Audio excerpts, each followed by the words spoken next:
Hello नमस्कार, good morning students. स्वागत है आप सभी का आज के सत्र में। आशा है कि आप सभी स्वस्थ होंगे, सेहतमंद होंगे और इस कोरोना महामारी में अपना विशेष ध्यान रख रहे होंगे। घर में बैठ के पढ़ाई तो कर ही रहे होंगे, क्योंकि पढ़ना सबसे बड़ी बात है आज के लिए, आप सभी के लिए।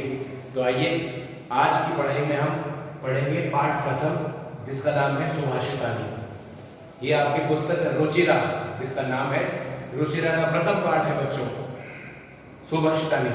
अर्थात संधि विच्छेद करेंगे तो सु प्लस भाषित। सु मतलब सुंदर, मधुर, भाषित मतलब वचन, सुवचन, अनमोल वचन। ये जो पाठ है, ये पहला पाठ है। आप सभी जानते हैं कि कितना इंपॉर्टेंट होता है कोई भी किताब का पहला पाठ, हमें कितना इंपॉर्टेंट होता है। इसलिए बच्चों बहुत ध्यान से इस पाठ को पढ़ना। इसमें टोटल 7 श्लोक हैं, 7। और ये 7 श्लोक कहाँ से लिए गए हैं? ये अलग अलग ग्रंथों से लिए गए हैं। जैसे शिशुपाल वध्यम से लिया गया है, संस्कृत का बहुत बड़ा अच्छा ग्रंथ है शिशुपाल वध्यम, वहां से लिया गया है। पंचतंत्र से लिया गया है, नाम सुना तो ये पंचतंत्र का, ये पंचतंत्र से लिया गया है। अलग अलग ग्रंथ हैं। मनुस्मृति, नीति शतक, अलग कुछ ग्रंथों से 7 श्लोक लिए हैं, यहाँ सभी के लिए प्रस्तुत किए गए। इनकी शिक्षा को केवल पढ़ना ही नहीं, बल्कि कोशिश करना कि इसको अपनी लाइफ में भी उतार सकें। इनकी बातों को याद रखें बच्चों। आप छोटी उम्र से ही अगर अभी से इन बातों को याद रखेंगे, फॉलो करेंगे ना, तो लाइफ में आगे जाके बहुत बड़े व्यक्ति आप बनेंगे। आपके सारे सपने सच होंगे बच्चों। अपने जीवन को बनाने के लिए ये जो पाठ है सुभाषितानी, सुविचार, ये आप सभी के समक्ष है। इसको ध्यान से पढ़िएगा, क्योंकि परीक्षाओं में इस श्लोक की व्याख्या, इस श्लोक के प्रश्नोत्तर अक्सर आपको दिए जाते हैं। आइए अब हम सीधे पाठ पर ध्यान दें, एकाग्रता के साथ मन लगा करके पहला पाठ सुभाषितानी अध्ययन करते हैं। तो आइए स्टूडेंट्स, अब हम शुरू करते हैं पाठ प्रथम, जिसका नाम है सुभाषितानी। पाठ प्रथम है सुभाषितानी, हमारी पुस्तक रुचिरा, जिसका नाम है रुचिरा का पाठ प्रथम है सुभाषितानी। आइए बच्चों इस पाठ को शुरू करें। उससे पहले हम पाठ का परिचय पढ़ लेते हैं। जैसा कि आप सभी इसके स्क्रीन पर देख रहे हैं कि शुरुआत में जो 4 लाइन दी गई है हिंदी में, ये इस पाठ का परिचय है। पाठ का परिचय पढ़ने से हमें ये पता लगता है कि पाठ लिया कहाँ से गया है, पाठ कहना क्या चाहता है, पाठ का प्रसंग यानी पाठ का संदर्भ और प्रसंग क्या है। ये सब बातें हमें पाठ के परिचय से पता लगती है। तो बच्चों सबसे पहले हम ये 4 लाइन जो कि पाठ का परिचय है, इसे पढ़ते हैं। लिखा है, सुभाषित शब्द सु प्लस भाषित, इन 2 शब्दों के मेल से संपन्न होता है। सही बात है। सुभाषित शब्द किससे बनता है? इसका संधि विच्छेद क्या होगा? सु प्लस भाषित। इन 2 को हम जोड़ देंगे तो बन जाएगा सुभाषित। तो सुभाषित शब्द जो है हमारा सु प्लस भाषित, इन 2 शब्दों के मेल से संपन्न होता है। संपन्न होता है मतलब बनता है, पूरा होता है। आगे लिखा है, सु का अर्थ सुंदर, मधुर और भाषित का अर्थ वचन है। ठीक है, सु का मतलब क्या होता है? सुंदर या मधुर, और भाषित मतलब क्या होता है? वचन। आगे लिखा है, इस तरह सुभाषित का अर्थ सुंदर या मधुर वचन है। प्रस्तुत पाठ में सूक्ति मंजरी, नीति शतक, मनुस्मृति, शिशुपाल वध्यम, पंचतंत्रम आदि से रोचक और विचार परक मतलब विचार करने योग्य, सोचने योग्य बात, उसे कहते हैं विचार परक। और रोचक मतलब इंटरेस्टिंग, जो हमारे मन को अच्छा लगे। श्लोकों को संग्रहित किया गया है। संग्रहित मतलब यहाँ पर प्रस्तुत किया गया है, लिया गया है। कहाँ से लिया है? ये जो पाठ में जो हम श्लोक पढ़ने जा रहे हैं, ये श्लोक हमारे देश के प्रमुख ग्रंथ सूक्ति मंजरी, नीति शतक, मनुस्मृति, शिशुपाल वध्यम और पंचतंत्र यहाँ से लिए गए हैं। तो ये था हमारा पाठ का परिचय जो हमने अभी पढ़ा। अब ध्यान से हम पाठ को शुरू करते हैं। सबसे पहले पाठ का पहला श्लोक है जो कि आपकी स्क्रीन पर आपको दिख रहा है, ध्यान से पढ़ेंगे। लिखा है, गुणा गुणेषु गुणा भवन्ति ते निर्गुणं प्राप्य भवन्ति दोषः सुस्वादुतो यः प्रभवन्ति नद्यः समुद्रमासाद्य भवन्ति अपेयः। श्लोकों को हमेशा गा करके पढ़ना चाहिए। इससे क्या होता है कि हमें श्लोकों को याद करने की हैबिट बन जाती है और श्लोक हमें जल्दी याद होते हैं। आपने सुना पहला श्लोक, अब आइए इसके कुछ कठिन शब्दार्थ, एक एक शब्द का कठिन जो शब्दार्थ है उनका अर्थ मैं आपको बता देता हूँ, ध्यान से सुनिए, फिर इसके हम व्याख्या करेंगे। बोला गया है गुणा। गुणा मतलब गुण जो होते हैं, गुण आप जानते हैं, गुण यानी अच्छे गुण जो होते हैं। गुणेकेषु यानी गुणवान लोगों के, गुणेकेषु यानी गुणवान लोगों में, शु है ना, तो गुणवान लोगों में, भवन्ति मतलब होते हैं। दूसरी लाइन में लिखा है ते, ते मतलब वे, निर्गुणम, निर्गुणम मतलब अवगुणी जो लोग होते हैं, जो जिनमें गुण नहीं होते हैं। प्राप्य, प्राप्य मतलब प्राप्त करके, भवन्ति यानी होते हैं, दोषः यानी दोष, अवगुण हो जाते हैं। तीसरी लाइन में लिखा हुआ है सुस्वादु तोयः, सुस्वादु मतलब स्वादिष्ट, मधुर, निर्मल, तोया मतलब जल वाली नदी, सुस्वादु तोया मतलब मधुर और निर्मल जल। तोया आपको पता ही होगा कि जल का पर्यायवाची है।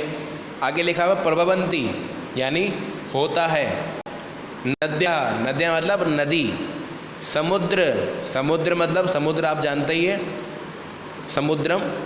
आसाध्य, आसाध्य मतलब मिल करके, समुद्रम आसाध्य, आसाध्य मतलब क्या होता है, मिल करके, समुद्र में मिल करके।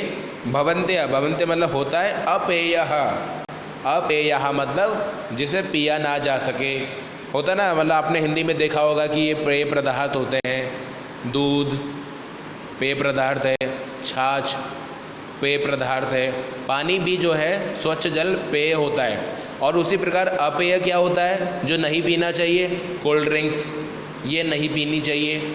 कोई पानी अगर शुद्ध नहीं है तो उसे नहीं पीना चाहिए, तो पेय और अपेय। तो ये जो है अपेय यहाँ लिखा हुआ है, इसका मतलब जो है कि जो पीने योग्य नहीं होता है। तो ये आपके कठिन शब्दार्थ थे। अब आइए इस पाठ का हम जो है श्लोक का व्याख्या कर लेते हैं।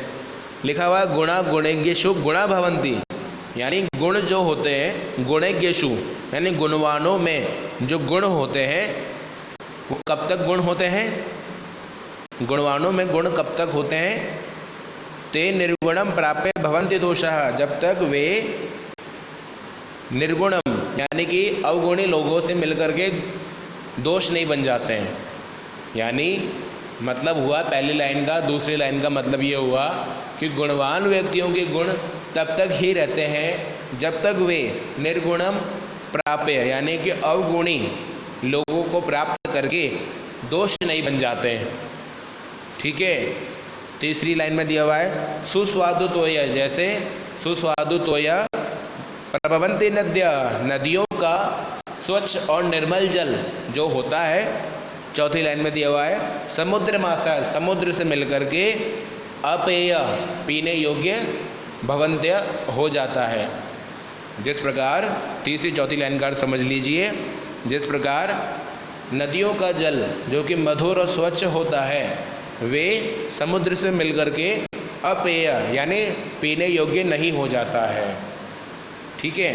यानी इस पहले श्लोक का भावार्थ ये हुआ कि गुणवानों के गुण तब तक ही रहते हैं जब तक वे अवगुणियों से नहीं मिल जाते हैं।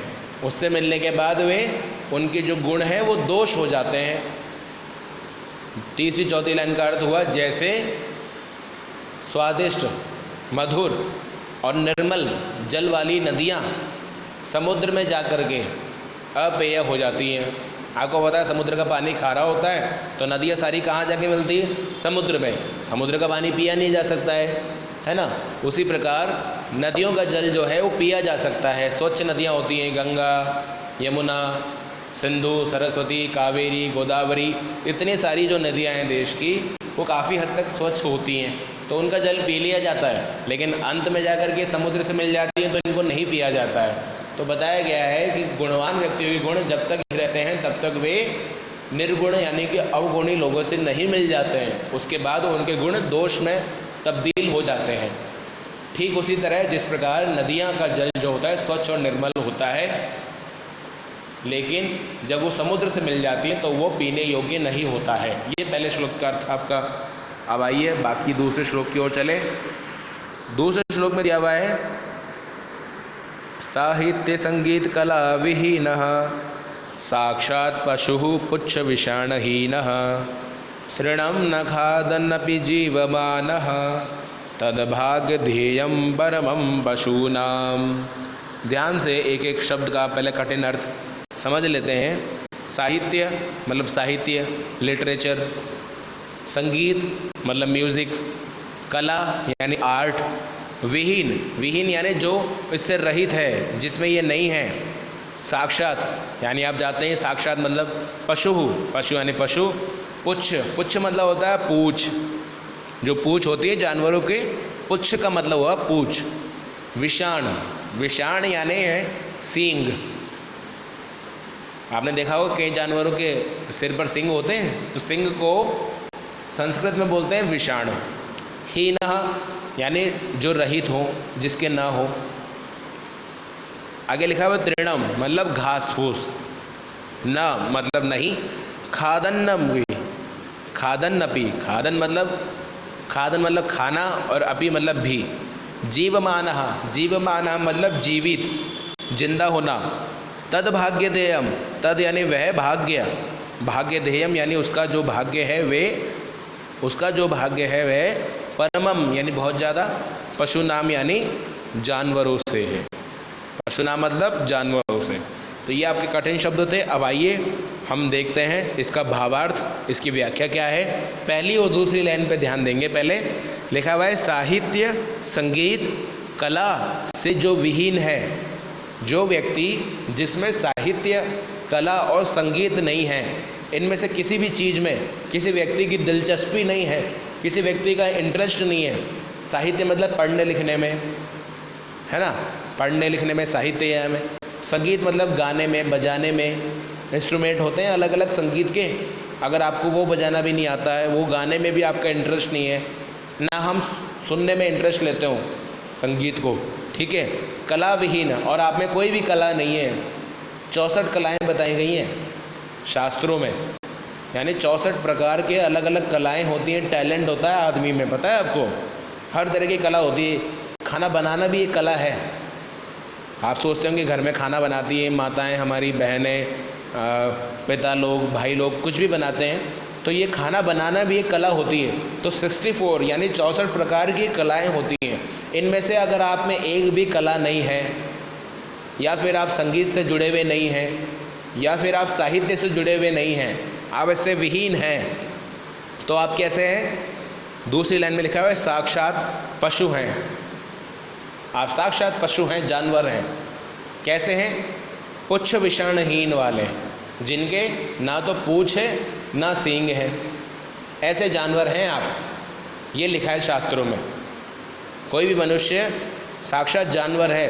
कैसा वाला। बिना पूँछ और सींग वाला जानवर। वो क्या करने पे है। जिसको साहित्य संगीत और कला से जो विहीन है, वे साक्षात जानवर है, बिना पूँछ और सींग वाला। 2 लाइन का अर्थ ये हुआ। अब तीसरी और चौथी लाइन पे ध्यान देते हैं। तीसरी लाइन में लिखा हुआ है तृणम न खादन्नपि जीवमानः। वे, तृणम यानी घास, न खाकर भी, खादन्नपि यानी ना खाकर भी, जीवमानः जिंदा हैं। वो जानवर जो हैं वो कैसे हैं। जो इंसानों के रूप में जानवर कहते हैं ना अपन, कि ये इंसानों के रूप में जानवर है, कभी ना कभी आपने सुना होगा कहीं ना कहीं। तो वो इंसानों के रूप में जानवर की बात की जा रही है इस श्लोक में, जो कि ना तो साहित्य से, ना संगीत से, ना किसी कला से जुड़े हुए हैं। तीसरी लाइन में लिखा हुआ है वे घास फूस न खाने पर भी जीवित हैं। चौथी लाइन में दिया हुआ है तद भाग्य देयम परमम पशूनाम। ये भाग्य जो है, ये पशुओं के लिए बहुत बड़ा भाग्य है। क्या भाग्य है। कि वो ऐसे जानवर हैं जो कि घास फूस नहीं खा रहे। यहाँ पे एक व्यंग्य छुपा गया है। व्यंग्य मतलब एक तरीके से बात जो सीधे ना बोली जाए, इनडायरेक्टली कही जाए। होता ना कभी कभी कुछ बातें हम सीधे नहीं कहते हैं, या कोई हमको सीधे बात नहीं कहता है, इनडायरेक्टली बात कह करके हमें सुना भी देता है। कभी हम कुछ गलती करते हैं, लगता है कि यार हमें सुन नहीं पाए, बढ़िया है कोई डांटे ना, तो इनडायरेक्टली तरीके से जो कहा जाता है ना, उसे कहते हैं व्यंग्य, हिंदी का शब्द है व्यंग्य, जो कि इनडायरेक्टली कहा जाता है। चौथी लाइन में यही बोला गया है, एक प्रकार का व्यंग्य है, इनडायरेक्टली कहा गया है। तद्भाग्य देयम परमम पशुनाम, यही पशुओं का परम भाग्य है, सौभाग्य है। कौन सा भाग्य है पशुओं का? तीसरी वाली लाइन में जो लिखा है कि वे लोग घास फूस न खाने पर भी जीवित हैं। कौन लोग? जो कैसे हैं? दूसरी लाइन में लिखा हुआ है साक्षात पशु हैं, बिना सींग और पूंछ वाले। पहले लाइन में कौन से वाले पशु हुए? जो कि साहित्य, संगीत और कला से विहीन है। तो इसी के साथ ये आपका दूसरा श्लोक भी पूरा होता है। अब आइए तीसरे श्लोक की ओर चलते हैं, ध्यान से इसको पढ़ेंगे। लुब्धस्य नश्यति यशः पिशुनस्य मैत्री, नष्ट क्रियस्य कुलम अर्थ परस्य धर्मः, विद्याफलम व्यसिनः कृपणस्य सौख्यम, राज्यम प्रमथ सचिवस्य नराधिपस्य। ये इसका श्लोक हमने पढ़ा। अब आइए इसके कठिन शब्द आपको बता दिए जाएं। लिखा हुआ है लुब्धस्य मतलब लोभी व्यक्ति के, नश्यति यानी नाश होते हैं, यश। लुब्धस्य मतलब लोभी व्यक्ति का क्या नाश होता है? यश, उसकी प्रसिद्धि, उसकी पॉपुलैरिटी। बच्चों आपको इस श्लोक में ये बताया जाएगा कि कोई भी व्यक्ति जो होता है वो जो जैसा है उसका क्या नुकसान है, क्या नश्यति। पहली वाली लाइन में आप देख रहे होंगे लुब्धस्य के बाद में लिखा हुआ नश्यति। नश्यति मतलब नष्ट होता है, नाश होता है। तो ये श्लोक में बताया गया जो लोग जिस कैटेगरी के होते हैं उनका क्या नुकसान है, क्या नष्ट होता है। तो इसको बहुत ध्यान से सुनना आप लोग, क्योंकि ये बात आपको भी समझनी चाहिए। जो श्लोक में लिखी है ये आपके ऊपर भी काफ़ी हद तक बैठेगी अगर आप इनमें से कोई एक निकले तो। ठीक है, क्या कुछ नुकसान हो सकता है किस व्यक्ति का, वो बताया गया श्लोक में। लुब्धस्य मतलब लोभी व्यक्ति का क्या नष्ट होता है? यशः, उसकी प्रसिद्धि नष्ट होती है। आगे दिया हुआ है पिशुनस्य मैत्री। पिशुनस्य मतलब चुगलखोर, चुगली करने वाले की, इधर से उधर करने वाले की। जो व्यक्ति पिशुन होते हैं उनकी क्या नष्ट होती है? मैत्री यानी दोस्ती। फिर कोई भी उनसे कोई दोस्ती नहीं करता है, ना उनसे साथ रहना चाहता है। क्यों? क्योंकि वो चुगलखोर हैं। दूसरे वाली लाइन में दिया हुआ है नष्ट क्रियस्य, यानी जो व्यक्ति कुछ काम नहीं करना चाहता, उसकी क्रिया नष्ट हो गई है, जो निकम्मा है एक प्रकार का। नष्ट क्रिया जो काम नहीं करता है उसका क्या नष्ट हो जाता है? कुल यानी वंश, परिवार। जो व्यक्ति किसी प्रकार का कोई काम नहीं करता उसका क्या नष्ट हो जाता है? कुल। आगे दिया हुआ है अर्थ परस्य धर्मः। अर्थ, अर्थम मतलब पैसा, परस्य मतलब दूसरों का, जो दूसरों के पैसे पर निर्भर रहने वाला हो उसका क्या नष्ट हो जाता है? धर्म। यानी मान लीजिए कोई चोरी चकारी कर रहा है, अर्थ परस्य मतलब दूसरे का पैसा हड़प रहा है, चुरा रहा है, या उसके पैसे पर निर्भर रहता है, तो उसका क्या नष्ट हो जाता है? धर्म नष्ट हो जाता है। विद्याफलम व्यसिनः। व्यसिनः मतलब क्या हुआ? व्यसिनन मतलब क्या होता है? बुरी लत वाला, बुरी आदत वाला। जो व्यसनन होता है उसका क्या नष्ट हो जाता है? विद्याफल, पढ़ाई लिखाई सब बर्बाद हो जाती है। यानी किसी व्यक्ति को कोई बुरी लत लग जाए तो उसकी पढ़ाई लिखाई बर्बाद हो जाती है। आगे लिखा हुआ है कृपणस्य सौख्यम। कृपणस्य, कृपण मतलब क्या होता है? कंजूस। कहता है ना कंजूस, जो व्यक्ति कंजूस होता है उसका क्या नष्ट हो जाता है? सौख्यम। सौख्यम मतलब सुख। चौथी लाइन में दिया हुआ है राज्यम। राज्यम प्रमथ सचिवस्य। राज्य मतलब राज्य, प्रमथ मतलब होता है आलस, सचिवस्य मतलब होता है सचिव, मंत्री, सेक्रेटरी, सलाहकार, सचिव। नराधिपस्य यानी नरों के अधिपति यानी राजा, राजा का। अब आपको एकदम हम समझा दें कि कहना ये क्या चाहता है, इसका व्याख्या क्या है, तो बताया गया है लुब्धस्य नश्यति यशः, यानी कि लोभी जो होते हैं उनका यश, उनकी प्रसिद्धि नष्ट हो जाती है। पिशुनस्य मैत्री, और चुगलखोर व्यक्ति की दोस्ती, मित्रता नष्ट हो जाती है। नष्ट क्रियस्य, जो अकामी है, जो काम नहीं करता है, निकम्मा है, अकामी है, जो काम न करे वो अकामी, जो कोई काम नहीं करता, अक्रिय, अक्रिय कह सकते हैं इसके लिए, उसका क्या नष्ट हो जाता है? तो दूसरी लाइन में दिया हुआ है कुलम, यानी कि परिवार, वंश। फिर है कुलम के बाद क्या लिखा हुआ है? अर्थ। अर्थ परस्य धर्मः, और दूसरे के पैसे जो चुराता है, जो हड़पता है, उस पर निर्भर रहता है। दूसरों के धन पर निर्भर रहने वाले का क्या नष्ट हो जाता है? धर्म। मतलब वो खुद काम नहीं करता, खुद मेहनत नहीं करता, दूसरों के पैसे पर निर्भर रहता है, तो उसका क्या नष्ट हो जाता है? धर्म। धर्म नष्ट हो जाता है। तीसरे लाइन में दिया हुआ है विद्या फलम व्यसनिनः। विद्या फलम व्यसनिन। व्यसनिन मतलब क्या होता है? तो व्यसनिन मतलब होता है बुरी आदत वाला, बुरी लत वाला। उसका क्या नष्ट हो जाता है? विद्या फल, पढ़ाई लिखाई। आगे लिखा हुआ है कृपणस्य सौख्यम। कृपण मतलब कंजूस जो व्यक्ति होता है, उसका सुख नष्ट हो जाता है। चौथी लाइन पे ध्यान दीजिएगा बड़े ध्यान से। अब लिखा हुआ है चौथी लाइन में लास्ट वर्ड क्या है? नराधिपस्य है, यानी नरों के अधिपति राजा का क्या नष्ट होता है? राज्यम। पहला वर्ड है राज्यम, नष्ट होता है। कब नष्ट होता है? जब प्रमत मतलब आलसी सचिव हो, जिसके पास आलसी सचिव हो, उस राजा का राज्य नष्ट हो जाता है। जब राजा के मंत्री, उसके सचिव अगर काम ही नहीं करेंगे, आलस करेंगे, तो वो राज्य में क्या होगा? हाहाकार मचाएगा, तबाही होगी, राज्य जो है परेशान हो जाएगा। तो ऐसा राज्य क्या होगा? फिर वो अपने आप नष्ट हो जाएगा। तो चौथी लाइन का मतलब हुआ कि नरों के अधिपति राजा का राज्य कब नष्ट होता है? जब उसके सचिव आलसी होते हैं। ठीक है, इसलिए आप सभी को श्लोक से यही सलाह, यही शिक्षा लेनी चाहिए कि आप लोग देख लें कि व्यक्ति जो भी उसके अवगुण हैं, दोष हैं, तो उसका फल उसको क्या मिलता है, उसका क्या नुकसान होता है। ये तीसरा श्लोक था। अब आइए चौथे श्लोक की ओर चलें, दूसरे पेज पे चलेंगे। श्लोक नंबर है 4। लिखा हुआ है पित्वा रसम तु कटुकम मधुरम समानम माधुर्यमेव जनयेन मधुमक्षिकासौ संतस्तथैव समसज्जन दुर्जनानां श्रुत्वा वचः मधुर सुक्तरसं सृजन्ति। ये चौथा श्लोक था। आइए पहले इसके हम कठिन शब्दार्थों को पढ़ लें। पित्वा मतलब पी करके, रसम मतलब रस को, तू मतलब तो, कटुकम मतलब कड़वे, मधुरम मतलब मीठे, समानम मतलब समान रूप से, माधुर्यम यानी मधुर, मधुरता को, एव माधुर्यम मतलब मधुरता को, एव यानी ही, माधुर्यम एव यानी मधुरता को ही, जनयेन जनयेत। अब संधि विच्छेद करेंगे तो ये जनयेन जो लिखा है आधा ना है, वो त में तब्दील हो जाएगा, तो क्या बन जाएगा? जनयेत। अब जनयेत जो है वे, उसका मतलब क्या होता है? जन्म करना, पैदा होना, निर्माण करना, उत्पत्ति करना।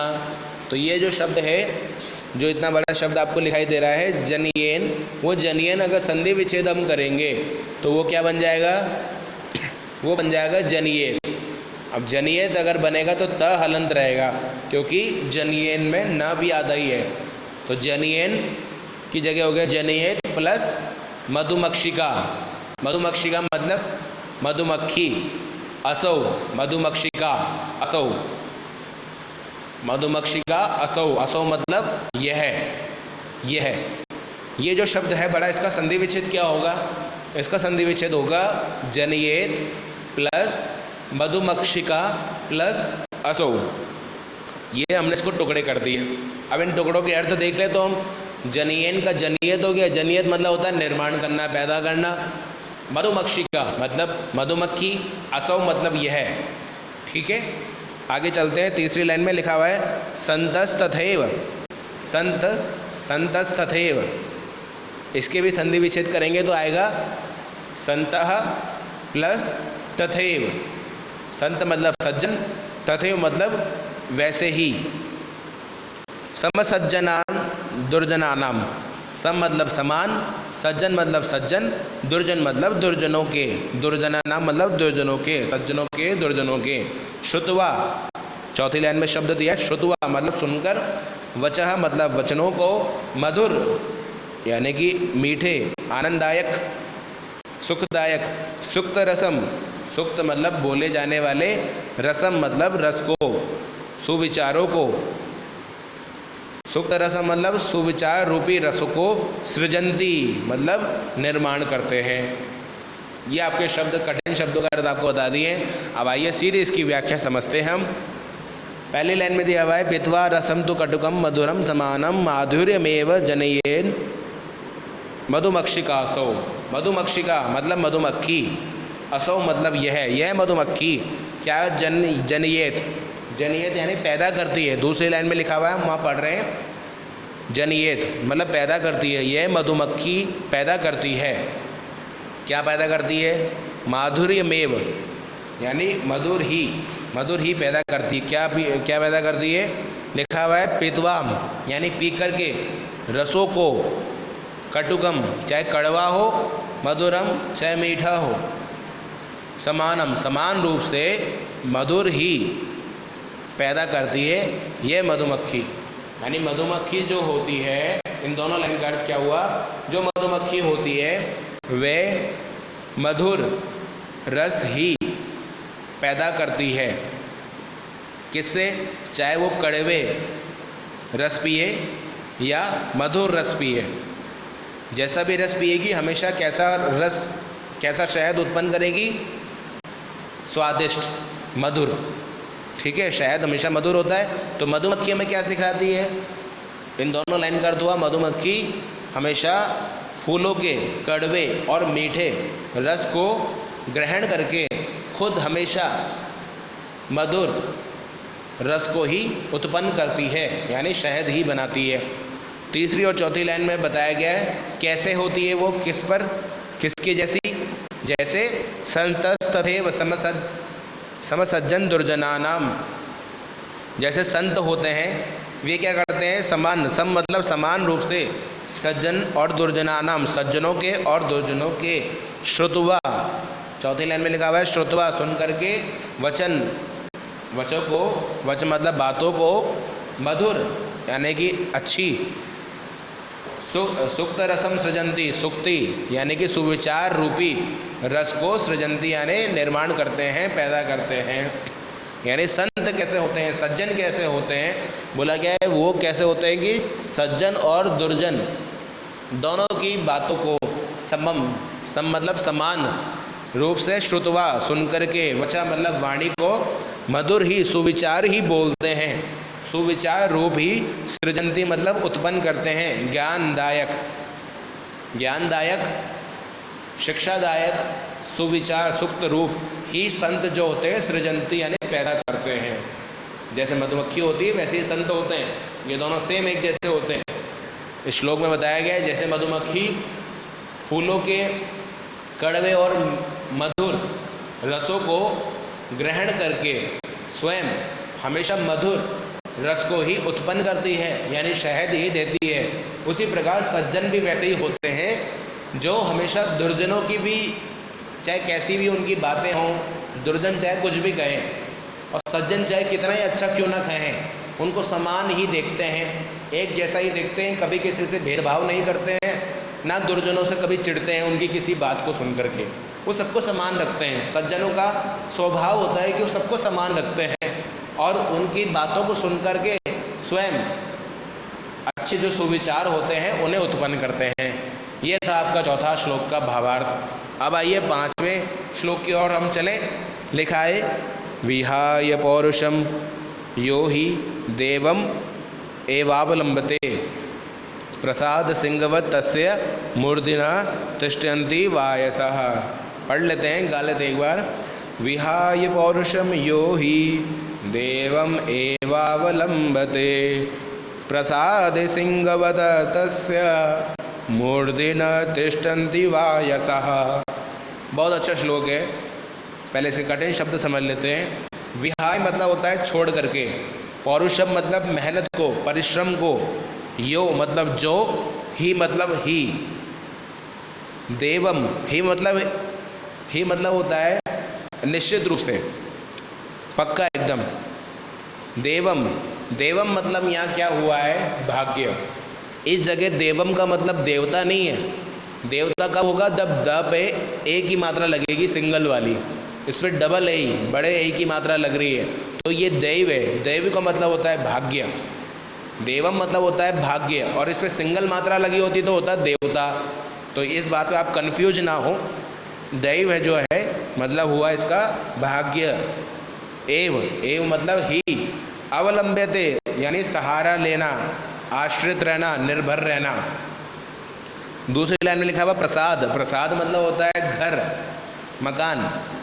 सिंहवत, सिंह मतलब होता है कि शेर के जैसा, तस्य मतलब उसके, मूर्धनि मतलब सिर पर, तिष्ठन्ति यानी बैठते हैं, वायसा मतलब कौवा।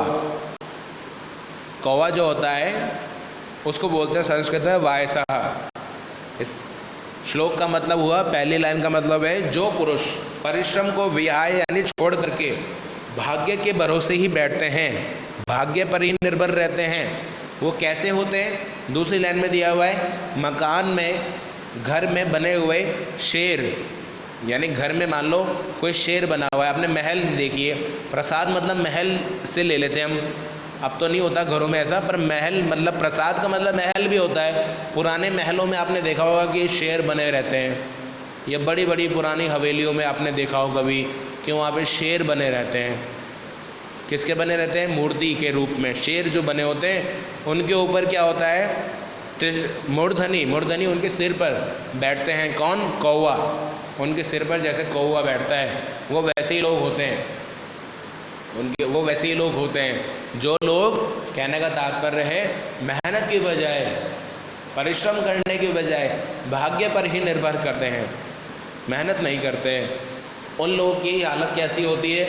जैसे मान लो कोई महल है, उसके अंदर शेर की मूर्ति बनी है, उसके सिर पर कौवा दिन भर बैठे रहता है। वही बात है, अगर वो कोई शेर वास्तविक शेर हो, असली शेर हो, तो कौवे की हिम्मत थोड़ी ना हो सकती है कि वो शेर के सिर पर बैठ सके।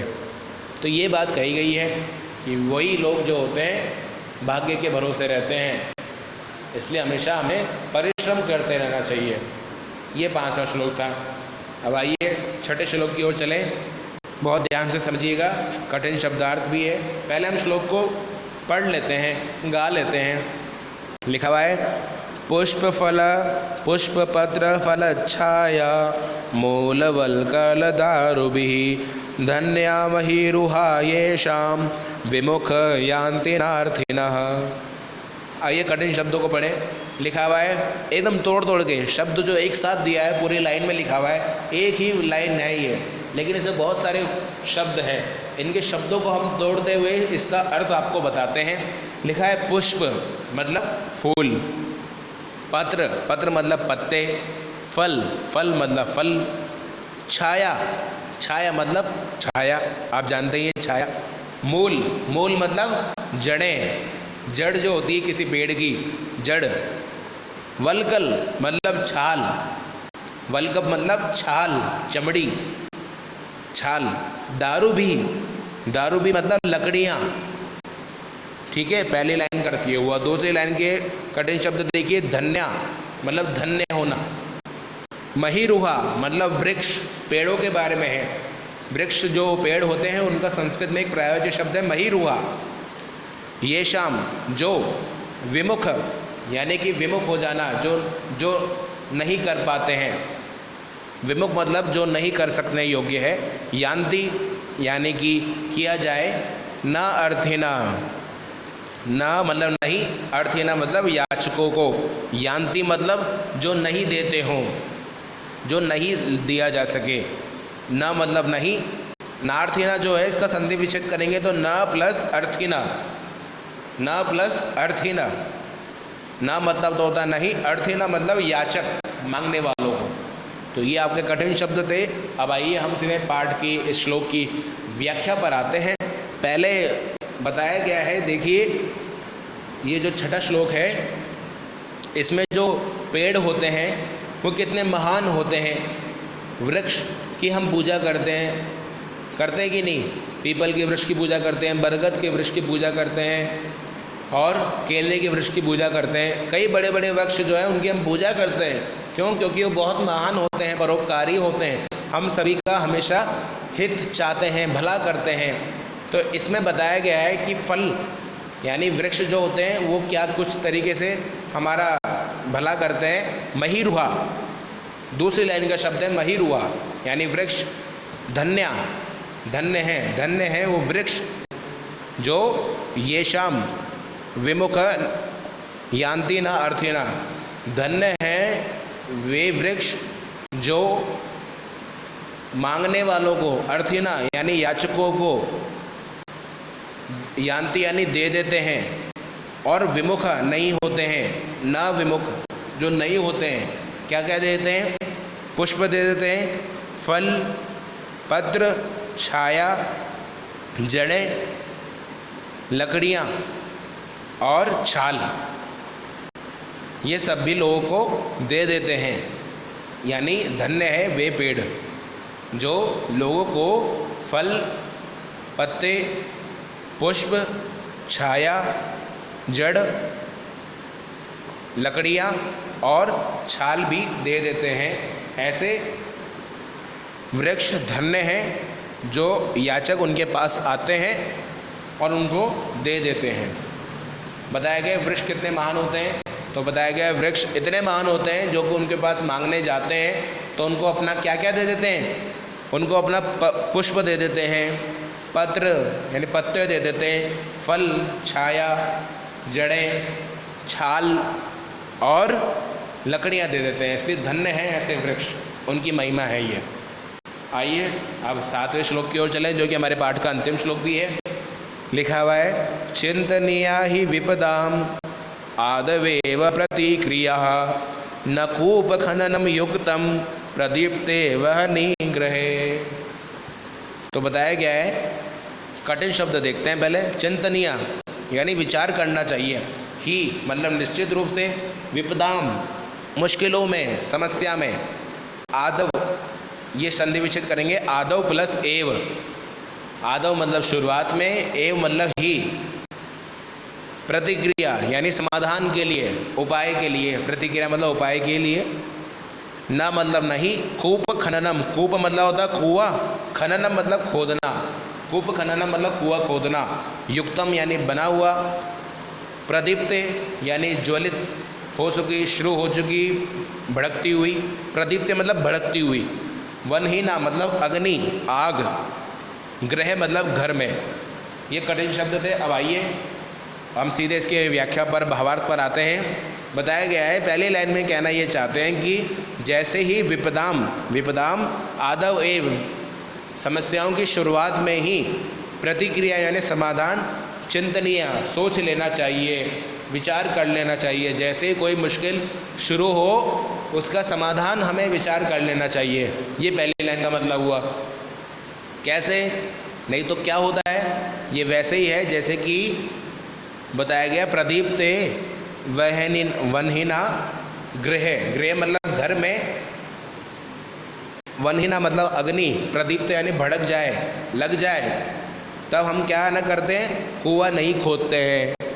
तब हम उससे बचने के लिए कुआं थोड़ी ना खोदते हैं। उसी प्रकार जो है कि हमें जैसे ही परेशानी शुरू हो उसकी प्रतिक्रिया, उसका समाधान चिंतनीय यानी सोच लेना चाहिए।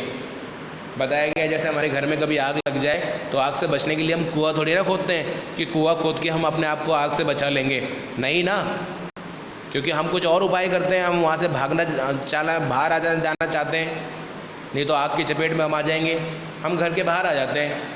तो उसी प्रकार हमें क्या करना चाहिए कि समस्या बड़ी ना हो उससे पहले शुरुआत में ही, आदव यानी प्रारंभ में ही हमें इसके उपाय सोच लेने चाहिए। ये शिक्षा है, सही बात है। बताया गया है कि जैसे ही कोई परेशानी शुरू होती है तो हमें इसकी शुरुआत में ही उसका समाधान, उसके उपाय सोच लेने चाहिए। नहीं तो वो कैसा हो जाता है जैसे घर में आग लगी हो और हम कुआं खोद रहे हों, इस तरीके का आगे अर्थ निकलता है। इसी के साथ बच्चों आपका ये प्रथम पाठ पूरा हुआ। इसमें 7 श्लोक दिए गए थे। 7 श्लोक के अर्थ, शब्दार्थ सहित आपको बताए गए हैं। आशा है कि आपको इसकी शिक्षा, इसकी जो अच्छी बात है, सुभाषितानी जो सुविचार है, मधुर वचन है, समझ में आए होंगे और इनको आप अपने लाइफ में फॉलो भी करना चाहेंगे। करना चाहिए, मैं तो करता हूँ, आप भी करें, हर कोई करे। ये इतनी अच्छी बातें हैं, ये केवल पढ़ने के लिए नहीं है, ये पढ़ने के साथ साथ अपने जीवन में उतारने भी है, इसको याद भी करना चाहिए। तो बच्चों अब आप ये पाठ इसको पुनः पढ़ते रहिएगा, इसका अभ्यास करते रहिएगा। आपको हम इसके कुछ सॉल्यूशंस के लिंक्स अवेलेबल करवा देंगे आपके व्हाट्सएप ग्रुप में। वहाँ पर आपको इस पाठ से संबंधित सारे प्रश्न उत्तर मिल जाएंगे। इस पाठ की हिंदी और संस्कृत व्याख्या मिल जाएगी, जो को आपको अपनी कॉपी में ज़रूर करनी है। ये नियम है, अनिवार्य है। होमवर्क से आप नहीं बच सकते हैं। कोरोना महामारी में आप घर में रहते हैं तो इन वीडियोस के माध्यम से आप पढ़ाई तो कर लेते हैं, लेकिन आपको लिखाई भी करनी चाहिए, आपको होमवर्क भी करना चाहिए। इसलिए हम आपको सॉल्यूशंस के लिंक भेजेंगे, ये आपको ज़रूर करना है और साथ ही अपनी परीक्षाओं की तैयारी भी करनी है। इसके साथ सबसे ज़्यादा ध्यान रखना है कोरोना महामारी का। जितना हो सके अपने घरों से बाहर ना निकलें, बहुत इमरजेंसी हो तभी निकलें, सोशल डिस्टेंसिंग में रहें, मुंह पर मास्क लगा के रखें, हाथों को समय समय पर थोड़ी थोड़ी देर बाद सैनिटाइज करते रहें, अच्छा खाना खाएं हेल्थी, और हमेशा अपना और अपनों का विशेष ध्यान रखें। तो इसी के साथ आज हमारा ये पाठ पूरा होता है। अगले पाठ में हम पुनः आप सभी के सामने नया पाठ लेके आएंगे, नई बात लेके आएंगे। तब तक के लिए आप अपना ध्यान रखिए। नमस्कार, हरिओम।